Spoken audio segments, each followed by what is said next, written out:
Assalamualaikum warahmatullahi wabarakatuh. Saya Sri Nuraini MPD, calon guru penggerak angkatan 6 dari SD Negeri Pasirengit, Kabupaten Sukabumi.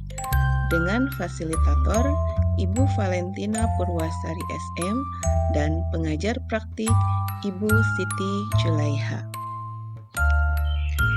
Pada kesempatan ini, izinkan saya untuk memaparkan hasil kegiatan aksi nyata modul 1.4 dengan judul Budaya Positif.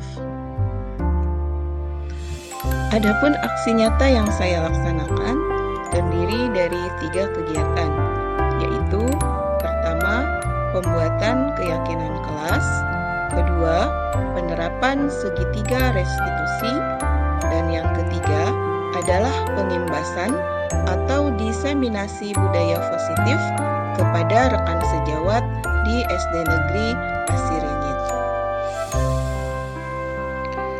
Selanjutnya, latar belakang diadakannya aksi nyata ini adalah karena budaya positif di sekolah sangatlah penting untuk mengembangkan peserta didik yang memiliki karakter kuat sesuai profil pelajar Pancasila yang dicetuskan sebagai pedoman untuk pendidikan di Indonesia. Untuk membangun budaya positif, sekolah perlu menyediakan lingkungan yang positif, aman, dan nyaman agar peserta didik mampu berpikir, bertindak, dan mencipta secara merdeka, mandiri, dan bertanggung jawab. Latar belakang selanjutnya adalah kesadaran akan penerapan disiplin diri siswa belum berdasarkan motivasi internal. Posisi kontrol guru pun belum sampai pada tahap manajer, melainkan sebagai penghukum dan pembuat siswa merasa bersalah. Sebagai pendidik, tujuan kita adalah menciptakan siswa-siswa yang memiliki disiplin diri sehingga mereka bisa berperilaku dengan mengacu pada nilai-nilai kebajikan universal dan memiliki motivasi internal. Siswa yang memiliki disiplin diri berarti mampu bertanggung jawab terhadap apa yang dilakukannya. Langkah-langkah yang bisa kita lakukan untuk membiasakan budaya positif adalah dengan mendiskusikan keyakinan sekolah dan keyakinan kelas, serta menerapkan proses segitiga restitusi.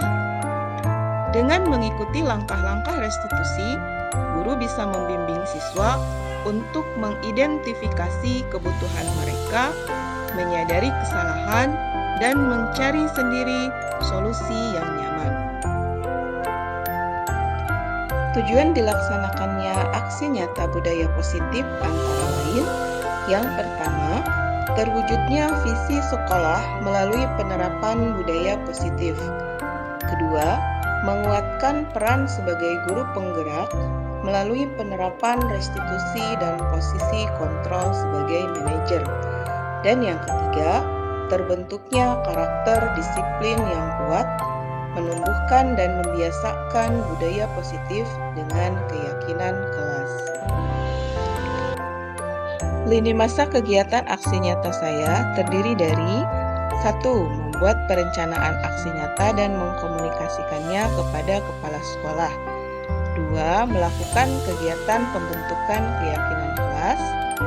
3. Melakukan layanan restitusi. 4. Mendokumentasikan setiap kegiatan.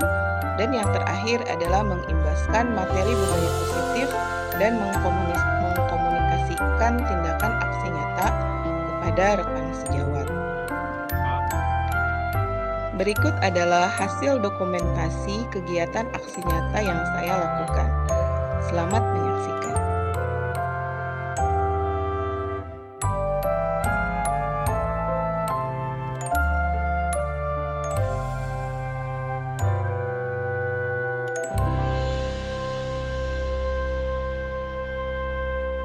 Bismillahirrahmanirrahim. Assalamualaikum warahmatullahi wabarakatuh.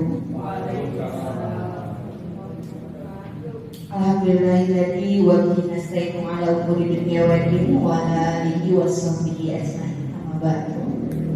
Yang terhormat Bapak Kepala Sekolah SD Negeri Pasir Rini, yang saya hormati Dewan Guru beserta staf SD Pasir Rini. Puji dan syukur marilah kita panjatkan kehadiran Allah Subhanahu wa Ta'ala, karena pada hari ini kita diberikan nikmat sehat yang luar biasa sehingga kita hari ini bisa melaksanakan acara diseminasi modul 1.4 budaya positif oleh Bu Sri Nur Aini MPD, calon guru penggerak angkatan 6 dari Kabupaten Sukabumi. Bapak Ibu sekalian, adapun acara yang akan dilaksanakan yaitu yang pertama pembukaan, kedua salam kebangsaan, ketiga sambutan dari Bapak Kepala Sekolah, keempat materi, kelima tanggapan, dan terakhir penutupan doa. Baik, untuk mempersingkat waktu, kita buka acara diseminasi ini dengan pembacaan basmalah. Bismillahirrahmanirrahim. Menginjak acara selanjutnya yaitu salam kebangsaan, menyanyikan lagu Indonesia Raya yang akan dipimpin oleh Ibu Tresni Eka Handiani SPD. Padanya saya persilakan.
Assalamualaikum warahmatullahi wabarakatuh. Alhamdulillah, apabila lagi kami nasta'in wa na'udzu billahi min syarri anfusina. Rabbi sholli wa yassir amri wa uqdatan min lisani yafqahu qawli. Puji dan syukur kita panjatkan kehadirat Rabbi sallallahu alaihi wasallam, semoga disampaikan kepada kita Nabi Muhammad. Alhamdulillah, pada hari ini kita di sekolah kita di SDN Pasir Rini akan melaksanakan diseminasi budaya positif dalam rangka CGP Angkatan 6. Kebetulan dari mereka kita Ibu Sri Nur Aini MPD terpilih menjadi CGP dan mudah-mudahan apa yang dia timba ilmu ini akan menjadi artinya akan menjadi nambah wawasan kepada kita, dan ini adalah kelanjutan sebagai upaya. Mudah-mudahan destinasi ini merupakan satu ruang lingkup objek batasan, jadi harus menjadi penggerak, ada agen-agen perubahan, belajar meneliti, mengkaji bagaimana ada perubahan-perubahan agen-agen perubahan dengan budaya yang positif.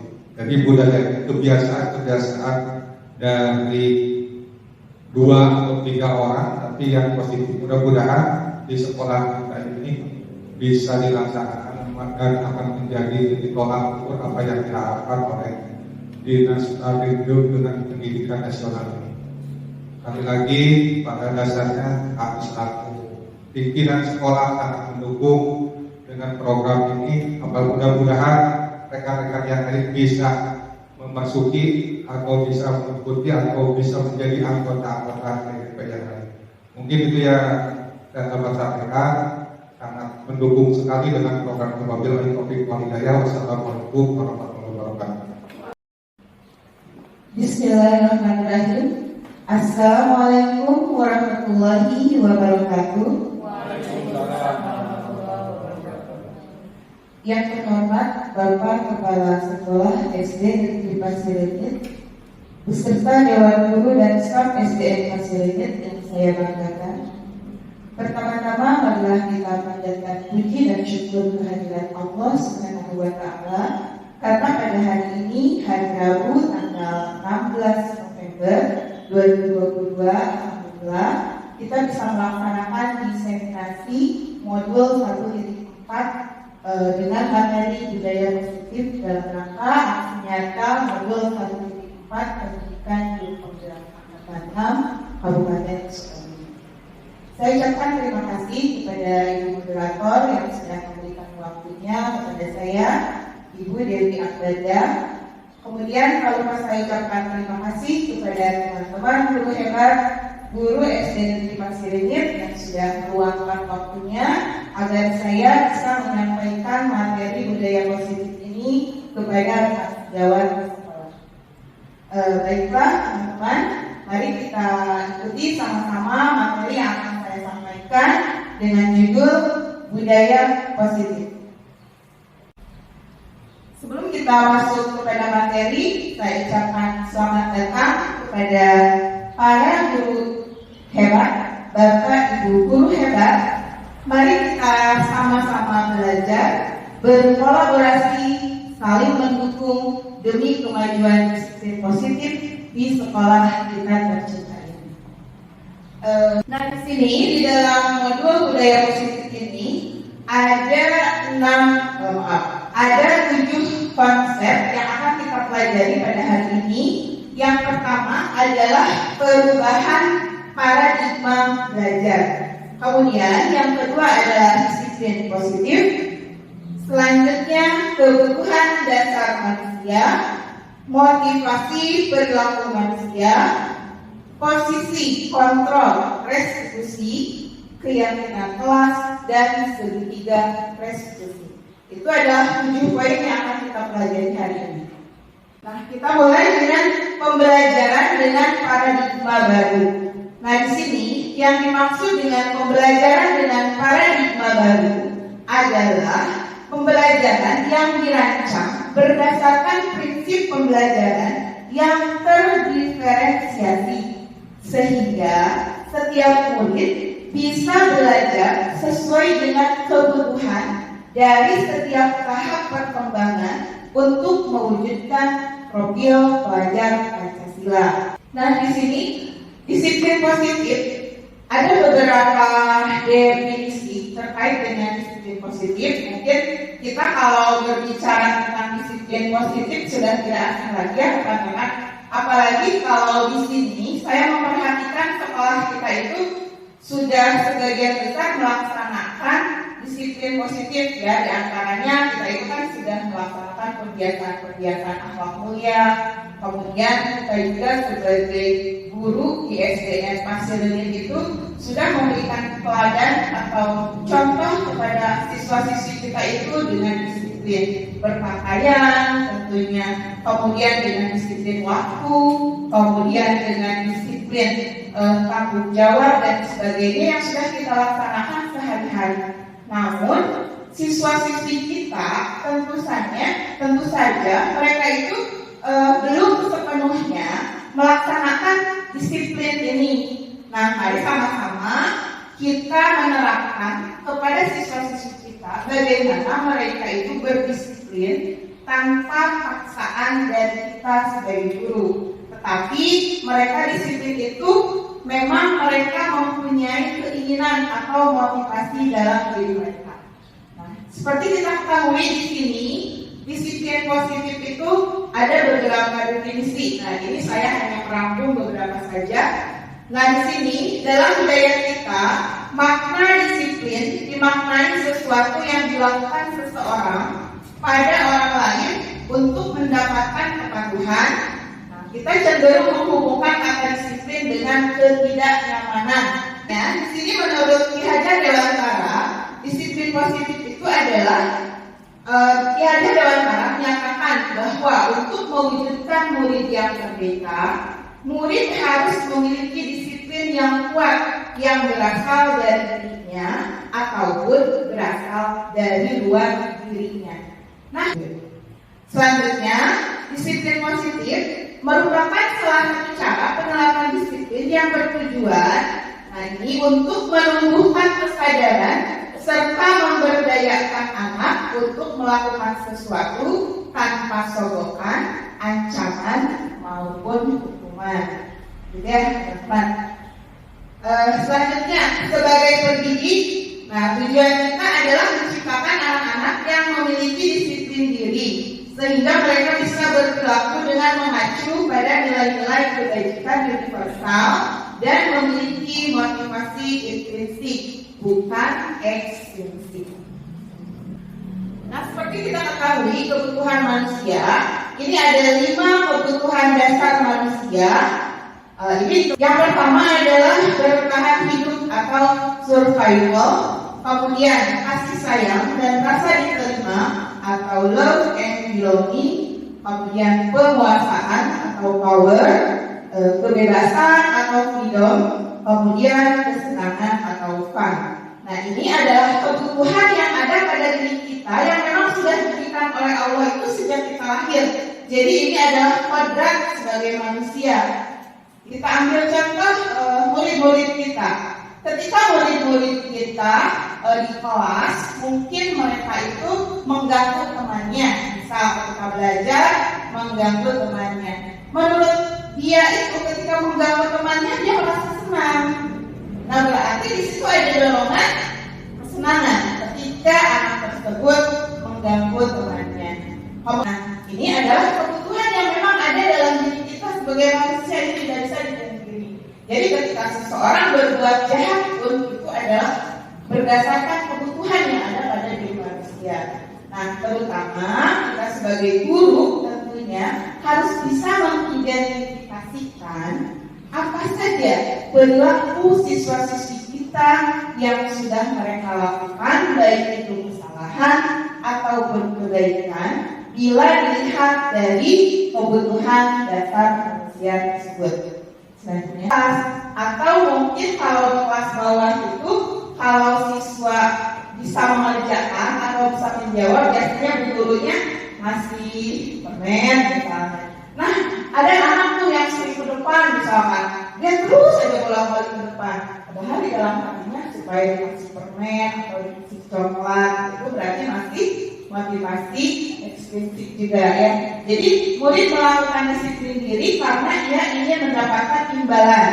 Nah, ini merupakan motivasi ekstrinsik. Jadi semata-mata bahwa mengikuti pelatihan kita sebagai guru untuk melaksanakan pengembangan diri itu bukan tugas yang disuruh oleh kepala sekolah dan kita wajib melaksanakan ya, tetapi memang kebutuhan kita untuk mengembangkan diri ya, Bapak Ibu ya. Demikian itu contohnya. Kemudian yang ketiga, menghargai nilai-nilai kebajikan diri sendiri. Nah, ini yang terpenting. Murid melakukan disiplin diri karena dia sadar akan nilai kebajikan dirinya ini merupakan motivasi intrinsik. Jadi ketika murid melakukan apa yang kita instruksikan tanpa paksaan, nah berarti mereka sudah ada dalam kesadaran bahwa mereka harus menghargai dirinya sendiri. Jadi bukan ingin dipuji orang lain, tapi semata-mata saya ingin menambah ilmu. Saya ingin menjadi lebih baik. Saya ingin menjadi orang yang berprestasi. Berarti dia sebagai murid sudah menghargai dirinya sendiri, gitu.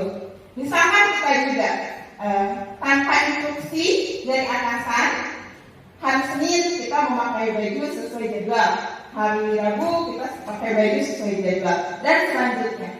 Tanpa komando, tanpa perintah, tanpa instruksi, kita secara sadar berdisiplin diri memakai pakaian sesuai jadwal. Berarti kita menghargai diri sendiri sebagai guru bahwa kita itu harus terlihat menyenangkan dan kita harus taat pada peraturan berpakaian ASN.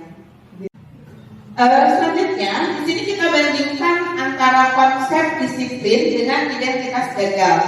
Nah, dilihat di sini antara hukuman dan penghargaan.